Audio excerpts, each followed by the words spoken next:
ચીને મેંગલેવ એટલે મેગ્નેટિક લેવિએશન ટેકનોલોજીમાં 1 ટન વાહનને માત્ર 2 સેકન્ડની અંદર 700 કિમીની રફતાર આપી છે. એટલું જ નહીં પણ 19 દિવસમાં 50 માળની બિલ્ડિંગ ચીન બનાવી દે છે. અને સાથે જો હું તમને કહું કે તમારા ઘરે આવતા મિક્સચર, મોબાઈલના પાર્ટ્સ, ઇલેક્ટ્રોનિકના પાર્ટ્સમાં પણ મેડ ઇન ચાઇના જ છે. એક્સપોર્ટમાં તો ચીને જર્મનીને પણ પાછળ મૂકી દીધું છે. પણ જો હું તમને કહું કે આજનો આ પાવરફુલ ટેકનોલોજીવાળો દેશ આજથી 42 વર્ષ પહેલા 90% પણ વધારે ગરીબી અને ભૂખમરાવાળો દેશ હતો. તો એવું તો શું થયું આ દેશને કે ગરીબથી સીધો પાવરફુલ ટેકનોલોજીવાળો દેશ બની ગયો? જાણીશું આજના વિડીયોમાં. હેલો, હું જાનવી પંડ્યા. આજના વિડીયોમાં જાણીશું કે એવું તો શું થયું એક ગરીબ દેશને કે જે આજે પાવરફુલ ટેકનોલોજીવાળો દેશ બની ગયો. 1978માં દેશની જીડીપી માત્ર 2% હતી અને હાલ 18%થી પણ વધારે છે. આ દેશનો ગરીબીનો રેટ હવે 1% કરતાં પણ ઓછો છે અને સાથે ઇકોનોમીમાં સેકન્ડ લાર્જેસ્ટ કન્ટ્રી બની છે. ચાઇના 17 ટ્રિલિયન એટલે 17 લાખ કરોડ ટ્રિલિયન જીડીપી સામે ભારતની $3.5 ટ્રિલિયન જીડીપી છે. જ્યાં ચીનનો એક વ્યક્તિ $1200 એટલે કે વાર્ષિક 11 લાખ કમાય છે, ત્યાં ભારતનો વ્યક્તિ $2400 એટલે 2 કે 4 લાખની એવરેજ કમાય છે.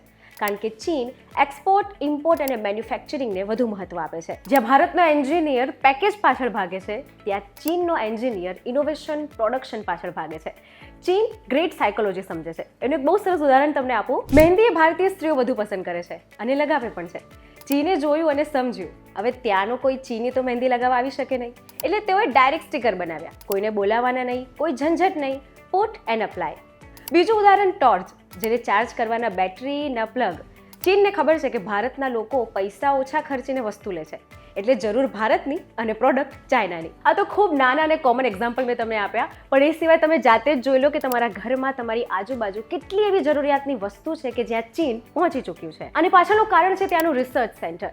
ત્યાંના એન્જિનિયરિંગ કરતા વિદ્યાર્થીને જોવાનું હોય છે કે અન્ય દેશની પ્રોડક્ટમાં શું ખામી છે, એ કેટલી ઓછી કોસ્ટ સાથે અને વધુ સારી રીતે ચાઇના એટલે કે આપણો દેશ પ્રેઝન્ટ કરી શકે છે. ચાઇના કેવી રીતે અન્ય દેશની પ્રોડક્ટ પોતાની રીતે બનાવીને દેશમાં પોતાની જગ્યા કરી શકે છે, આ ત્યાંના રિસર્ચ સેન્ટરમાં શીખવાડવામાં આવે છે. એટલે દેશની પ્રોડક્ટ લો, ખામી શોધો, તેની કોસ્ટ જુઓ, સસ્તા ભાવે અને સુવિધા આપવાનું કામ કરો. એન્જિનિયર્સને ઇમેજિનેશન અને સાયન્સ સાથે જાદુ કેવી રીતે કરાય એ આ દેશ પાસે છે. આ તો થઈ ટેકનોલોજીની વાત, પરંતુ ચીન પાસે એક એવો એટડી દેશ છે કે જેના વિશે તમે સાંભળશો તો તમે ચોંકી જશો. ચોંકિંગ એક એવી માઉન્ટેન સિટી છે જ્યાં 23 કરોડથી પણ વધારે લોકો વિઝિટ કરવા આવે છે અને ટોપ ટુરિસ્ટ તરીકે ઓળખાય છે. ત્યાં ટિકિટ લઈને સાચવવાની નહીં, એકવાર ટિકિટ લીધા પછી તમારો ફેસ જ તમારી ટિકિટ. એશિયાનું સૌથી લાંબુ એસ્કેલેટર છે, જેમાં ચડતા ઉતરતા 3 મિનિટ જેટલો સમય લાગે છે અને તમે જ્યારે નીચે ઉતરો તો જાણે પાતાળમાં જતા હોવ તેવી ફિલિંગ આવે છે.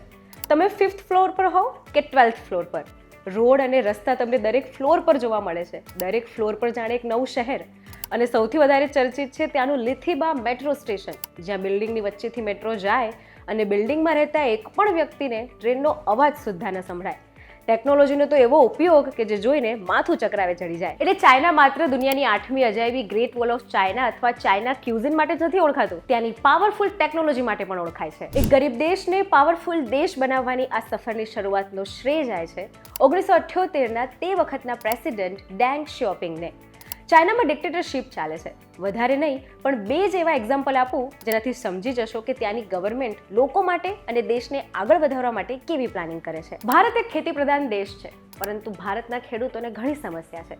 આ સમસ્યા દૂર કરવા માટે ચાઇનામાં 1978ના આ ડેંગ શિયોપિંગે એક એવી રચના કરી જેથી ત્યાંના ખેડૂતો પગ પર ઊભા તો થયા પણ પોતે કમાતા પણ થયા. ત્યાંની સરકારે જમીન લીઝ પર લીધી અને ખેડૂતોને આપી દીધી. ખેડૂતોને નક્કી કરવા કહ્યું કે તમે નક્કી કરો કે આ જમીનમાં તમારે કયો પાક ઉગાડવો છે.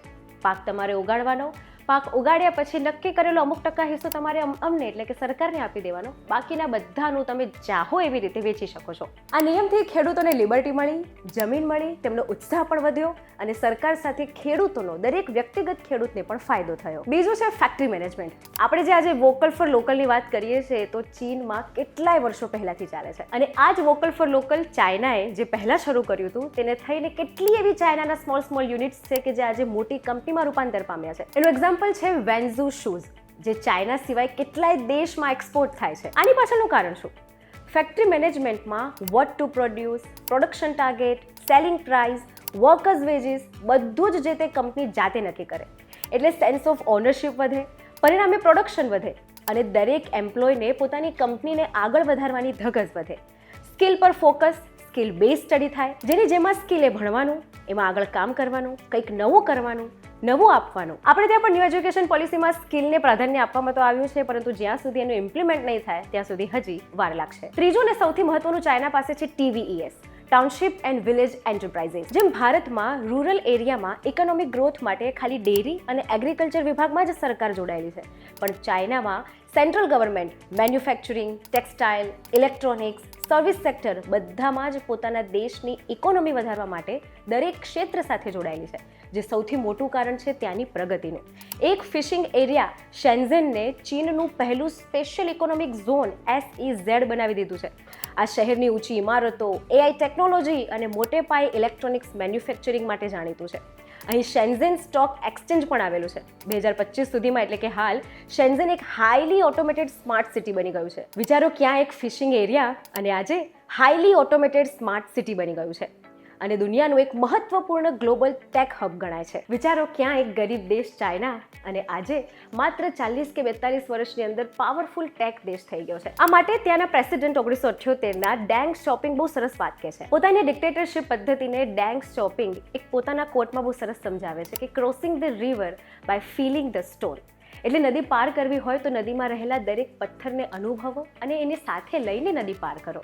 આ જ એક્ઝામ્પલ સાથે, આ જ કોટ અને આ જ પદ્ધતિ સાથે તેમણે ચાઇનામાં આટલી મોટી પ્રગતિ આજે હાસિલ કરી છે. પરંતુ એક સવાલ ચોક્કસ, ચાઇના કદાચ ટેકનોલોજીમાં આજે હાલ આગળ છે, પરંતુ ભારત પાસે જે સંસ્કૃતિ છે, સભ્યતા છે, તે તો ચાઇના પાસે નહીં જ આવી શકે. તમને શું લાગે? કોમેન્ટ સેક્શનમાં ચોક્કસ જણાવજો અને આવા જ ઇન્ફોર્મેટિવ વિડીયોઝ માટે જોડાયેલા રહેજો VTV ડિજિટલ સાથે.